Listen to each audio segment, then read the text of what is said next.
नमस्कार. आर-टी प्रवेश प्रक्रियेसंदर्भात कालच आपला व्हिडिओ पाहिला असेल तर अनेक कमेंट्स देखील पालकांच्या येतात, तर अनेक पालकांच्या मार्फत आता हा संताप व्यक्त केला जात आहे. तर यामध्ये सगळ्यात महत्त्वाची बाब म्हणजे 12 आणि 13 तारखेला सुनावणी झाली नसल्यामुळे काल 18 तारखेला सुनावणी झाली आणि याच दिवशी काही पुण्यातील ज्या शाळा आहेत किंवा संस्था आहेत तर यांनी हस्तक्षेप याचिका दाखल केल्या आणि त्यामुळे माननीय उच्च न्यायालयाने आता कोणतीही हस्तक्षेप याचिका दाखल करण्यात येणार नाही असं देखील सांगितलं आहे. त्यामुळे 10 दिवस मुदत देण्यात आले आहे आणि 10 दिवसानंतर मुदत देण्यात आल्यानंतर पुढची सुनावणी 11 जुलै होणार आहे. तर याची अधिकृत नोटीस कोर्ट केस स्टेटस देखील चेक केला असता येथे 11 जुलै ही तारीख देण्यात आली आहे. तुम्ही आपल्या स्क्रीनवरती देखील तुम्ही पाहू शकता. तर आर-टी प्रवेश प्रक्रियेअंतर्गत ज्या पालकांनी अर्ज केला आहे अशा सर्व महाराष्ट्रातील पालकांना आमची विनंती आहे की त्याने आपल्या पाल्याचं शैक्षणिक नुकसान होऊ नये म्हणून साधारणतः तात्पुरत्या स्वरूपात प्रायव्हेट शाळा असेल किंवा इतर शाळांमध्ये थोडेसे पैसे भरून किंवा फी भरून ॲडमिशन घ्यायचं आहे.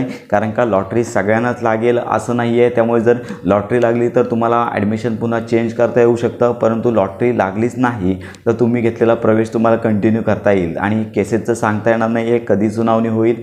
तर साधारणतः प्रत्येक पालकाने आपल्या मुलाचं शैक्षणिक नुकसान होऊ नये म्हणून आपल्या पाल्याचा तुमच्या आवडत्या शाळेमध्ये प्रवेश घ्यायचा आहे. तर लक्षात घ्या, सुनावणी 11 जुलैला आहे आणि लॉटरी कधी जाहीर होते या संदर्भात कोणतीही अपडेट देण्यात आले नाही आहे. तर आर-टी प्रवेश प्रक्रियेसंदर्भात जर काही डिसिजन झाला किंवा इतर महत्त्वाची माहिती आली तर आपल्या चॅनलवरती प्रसिद्ध केली जाईल.